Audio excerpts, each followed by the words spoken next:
Alright, with the New Republic era coming to the game very soon, we got a whole slew of new characters to come along with it. So, first one looks like it is R5-D4, which I know him as that red droid who was, if I'm not mistaken, it's the one that was Kenobi's pilot partner.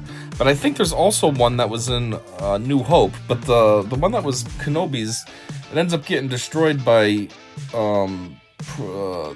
the Grievous droids, whatever they're called, in episode 3. So I don't know if that's the same R5, but we'll find out. Anyhow, hello Holotable Heroes, and welcome to the era of New Republic. Today we'll be going over a few of the new upcoming units with another kit reveal post coming down the road with 3 new characters whom we cannot disclose today. Secrets. Don't really know why you gotta keep it a secret, but sure, CG, I guess you do you.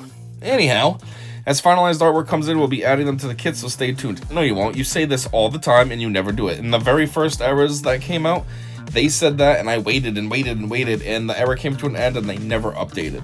So anyways, as such, unfortunately, this is a very boring kit reveal. We don't have that thumbnail thing, and look, the moves don't have any GIFs, whatever you want to call them, so yeah. But let's just get into this boring thing. So unit name, R5-D4. Alignment, light side categories. Support, droid, New Republic, Rebel, and Rebel Fighter. Okay, so maybe I'm wrong with this being Kenobi's actually, because that would be Galactic Republic, right? Anyhow, R5-D4, the red one, is the astromech droid whose famous malfunction changed the course of galactic history. Okay, yes, that's the one that Luke ends up with, and then it breaks down, and then they end up choosing R2 instead. Anyhow, though remembered for a single moment on Tatooine, this droid eventually joined the Rebellion and later the New Republic, working alongside pilots like Carson Teva to help restore peace to the galaxy. Oh, I didn't know he got fixed after that. I mean, I guess that makes sense that he would have. I just know in that moment he kind of blew up a little, and then they just kind of abandoned him, but that would make sense. The Jawas would go back, take him, fix him. I never really thought of it that way, though. R5-D4 is designed as a light side support and the first member of a powerful New Republic squad, bringing disruption and battlefield pressure through damage over time and cooldown manipulation. He pairs naturally alongside Carson Teva and the New Republic crew, but any Rebel squad benefits from a droid willing to deteriorate himself for the cause. Sometimes the droid nobody picked turns out to be the one that wins the fight. Yeah, it's kind of like what Leia says, never underestimate a droid. Basic, the red one. Deal physical damage to a target enemy and inflict 2 stacks of damage over time for 1 turn. If it's R5-D4's turn, expose target enemy for 1 turn. During an enemy's turn, shock that enemy for 1 turn. Design notes. R5-D4 has the twist in the conditional debuff where on his turn he inflicts a vulnerable on enemies for bonus damage, whereas during enemies' turns he locks their turn meter. This basic is built to feed the rest of R5-D4's kit. The damage over time stacks power is unique. Oh, stacks power is unique. I was reading this the wrong way. I was thinking it stacks power, and then I'm like, wait, his unique? What does that mean? But I get it. The damage over time stacks, like a comma or something. Power is unique. And reduce the cooldown of Bad Motivator, reinforcing his role as a disruption engine for the team. Inspiration. The red one is the nickname given to R5-D4 by Luke when pointing him out to the Jawas on Tatooine. It felt right for his most fundamental ability. Just like that moment, the basic may appear simple on the surface, but what it sets in motion can change the course of the battle. Tactical support with a cooldown of 3. Dispel all debuffs on New Republic allies. All allies gain a stack of Retaliate for 1 turn and the following benefits based on their faction and role. Attackers. Rebel allies ignore taunt effects for 1 turn, increase to 2 turns if they are New Republic allies. Healers and supports. New Republic and Rebel allies gain 75% critical avoidance for 2 turns. Tanks. New Republic allies gain 2 additional stacks of Retaliate for 1 turn, and they taunt for 2 turns. Healers and supports always get lame bonuses. Every single time it's like this. Tanks obviously taunt and gain Retaliate and stuff like that. Attackers obviously gain like sometimes offensive boost. For this one, it's ignore taunt as well. And then healers is just like, oh yeah, gain 75% crit avoidance. Like, oh, okay, cool. What a lame thing. Design notes. This ability connects R5-D4 and the rest of the New Republic team. R5-D4 also finds a good spot to help rebels. The Ignore Taunt effect creates a powerful dynamic, allowing damage dealers to target priority enemies while the tank absorbs incoming damage. This reinforces coordinated team play and strategic target selection. Inspiration. R5-D4 spent years as a field mechanic and tactical asset for New Republic and Rebel operations. It wasn't flashy work, but it kept the squad alive. Tactical support captures that identity. R5-D4 isn't leading the charge, but adapts to the needs of the crew, ensuring everybody around him can do their jobs better. It's kind of ironic with CG, you know, they always like to use stupid, like, they-them language, you know, calling clear women, like, they all the time, them all the time. And yet a droid, which is just a little robot, especially this one, it's not even like 3PO. At least 3PO kind of looks like he'd be male. Like, this is just a little, like, trash can on wheels, and they call him him, though. Like, oh, now you know how to use the proper, pronouns. Stupid CG. Anyways. Bad Motivator. Cooldown 75. Okay. This better be ridiculously good if it's got such a high cooldown. R5-D4 loses all protection until the end of the encounter and gains that much max health. Okay, so it's just like Malik. R5-D4 deals troop damage to all enemies equal to 50% of his max health. Well, that's good. So yeah, it's losing all his protection and giving him health gives him that much more health, which means this attack does that much more damage. Then he's reduced to 1 health. Okay, that's pretty lame. Increase all enemies' cooldowns by 2. R5-D4 is stunned for 2 turns, which can't be dispelled. What? If he is defeated during this stun, he revives with 50% health. Okay. This ability starts on cooldown and can't be evaded or resisted. What a weird move. So, he loses all protection until the end of the encounter and gains that much max health. First off, that sounds like a unique. I don't know why this is on special 2. That's kind of strange. Or is it specific to special 2? Because I'm like, how does that work? A quick calculation happens behind the scenes? Then he's dealing a decent amount of damage, true damage, which means that ignores protection. And it would be 50% of his max health. So, you know, if he had like 200,000 health total because, let's say 100,000 health and 100,000 protection, and then he loses protection and gains it, so 200,000 health. That's 100,000 damage he's doing, so that's decent. Then he's down to 1 health, and then stuns himself. But if he gets defeated while he's stunned, then he can come back, which is cool. But then if he doesn't get defeated, like some reason you have a tank on the team that's taunting or whatever, when he gets unstunned, now he's got 1 health. So, like, you better have a good healer on the team or something. Also, if you have a healer on the team, you don't want to heal up then while he's at 1 health because you want him to be defeated so he can come back at 50% health. Because then otherwise, what happens? He has his stun and then you heal up, he gets to 60% health, but then he takes damage, now he's down to like 30% health. You already healed to get him to 60%, but now he's unstunned, so now he's only at 30%. You were better off letting him die, then he'd be at 50%, you know? Very weird, complex, little goofy move here. Design notes. This is R5-D4's defining moment. He converts his max protection to max health and deals heavy damage based on that max health. After the explosion, he becomes completely vulnerable. But if an enemy defeats him while he is self-stunned, he revives and gets right back to work.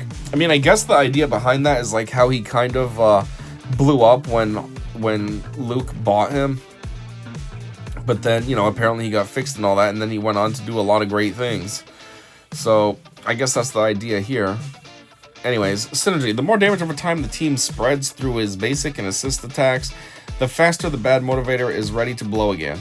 The protection to health conversion matters. Any protection R5-D4 gains before exploding directly increases the true damage dealt on all enemies, rewarding proper setup and team coordination. So, spreading damage over time charges this up? Because it doesn't really say that anywhere other than down here. So damage over time helps reduce his cooldown. Okay. Anyways, inspiration. In A New Hope, R5's head pops off with a shower of sparks just seconds after Archelon picks him up. This small comic malfunction that accidentally redirects the fate of the galaxy. This ability captures that same chaotic energy. One dramatic, messy explosion changes the tide of battle. You know, it's kind of funny because this is just a random side note, but I was just thinking, like, back in the day when that movie came out, back in 77, when what was just called Star Wars came out, and this little goofy scene was there, it probably was just a little comic malfunction, you know? Made it so that one robot blew up, and, oh, nobody paid attention to what his name was because he didn't matter. He was just like some random side character in the movie for, 12 seconds. So that way then they could get R2 instead, which became a big character with C-3PO. But it's just funny because, like, how Star Wars has grown and evolved over the years and become the massive thing that it is now, with so much backstory between the movies, TV shows, books, comics, and everything. Like, it's just funny that random character now has been able to become big enough that he's in, like, some stupid mobile game like this. Like, you know what I mean? It's just kind of crazy how it's just evolved so much over time. Anyhow, Unique 1. Built for adventure. This is Zeta and Omicron. At the start of each encounter, all Rebel allies gain 15% max protection until the end of the encounter. Whenever R5-D4 takes damage from an enemy while a New Republic ally is taunting, R5-D4 gains protection up, 25% stacking for 1 turn. Whenever a New Republic ally without Deflective Ward critically hits an enemy that is dazed or shocked, that ally gains Deflective Ward for 1 turn or until they receive damage. Whenever an enemy recovers health or protection, R5-D4 inflicts 2 stacks of damage over time on that enemy for 1 turn, and at the end of that turn, once per turn. Jeez, there's a lot of turns here. Whenever another New Republic ally uses a special ability, R5-D4 assists. If all allies were New Republic at the start of the encounter, R5-D4 is immune to ability block and cooldown increase. I was just thinking, I mean, there's a lot going on there. I wasn't really even paying attention to that. But I was thinking in the beginning here, it says all Rebel allies gain 50% max protection. That should benefit R5 as well for when it converts to health. But B, doesn't R2 have something that the number crunch move? I forget what that does. Doesn't that benefit everybody in some way as well? So, like, if you had R5 and R2 on the same squad, could everybody get, like, a pretty solid boost from this unique? I mean, I'm thinking so. That'd be cool. Oh, there's more. Whoops. Whenever R5-D4 inflicts a stack of damage over time, reduce the cooldown of Bad Motivator by 1, and if the Mandalorian Beskar armor has Whistling Birds, he gains 1 stack of Whistling Birds, max 20. What? What kind of random synergy is that? Why would you put R5 with Mando? What? And if the Mandalorian Beskar armor has Whistling Birds, he gains 1 stack of Whistling Birds? Okay. What? You would never put them on the same team though, unless Mando is New Republic and they're gonna add that tag or something, but otherwise, like, what?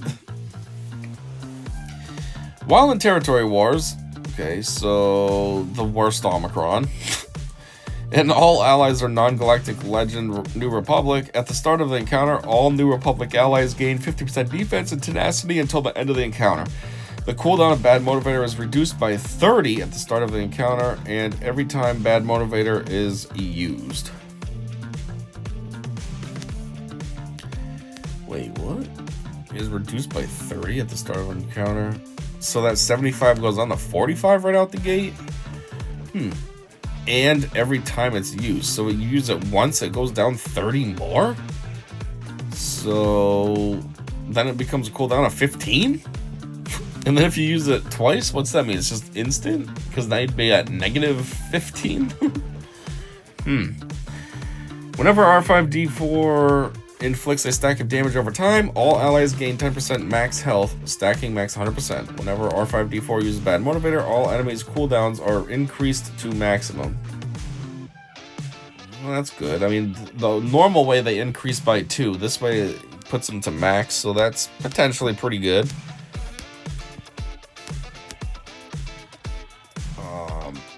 Oh, gain 10% max health. That's good. Just realized, because that would benefit him as well, I would think. So that means when he does his big move, it's that much more damage that he could be putting out. Man, this thing is still going. Whenever Retaliate expires on an ally, trigger all stacks of damage over time on all enemies. Whenever an ally is defeated, the weakest remaining ally gains damage immunity for 2 turns. The first time any New Republic ally falls below 50% health, all New Republic allies recover 100% protection. R5-D4 takes a bonus turn. Are we done now? Okay. Whew. Synergies. Built for Adventure is designed to make R5-D4 a continuous support loop for his New Republic allies. This defensive unique has multiple moving parts that scale over time. As the battle progresses, R5-D4 and his team grow stronger through protection stacking, damage over time, and sustained battlefield pressure. Inspiration. The name says it all. R5-D4 was a disregarded droid who kept showing up where he was needed most. Built for Adventure captures that narrative through mechanics that reward persistence. It reflects a droid that was never built to be a hero, but became one by refusing to quit and by always being ready for the next adventure. And that is about it for this guy. So the first one coming out pretty dang soon. At the time of me recording this, we already see the preview that he's going to be coming out soon. So this is Sunday night. He'll be out Tuesday, I would imagine. But yeah, first one, R5-D4. It'd be nice if you had pictures or something, but we have absolutely nothing. No gifts, no pictures. And these dickheads will never update it. I mean, look, it's been almost a week ago at this time, and they still haven't updated it, so way to go, I guess. Anyhow, this is all I got for now. There are several more kits to do, though. I think in this thread alone, there's 4 of them. And then there's going to be another kit thread with 3 more. So, you know, 1 down, 3 more to go for now. And, yeah, till whatever comes next. Thanks for checking this one out with me. And, yeah, I said see ya.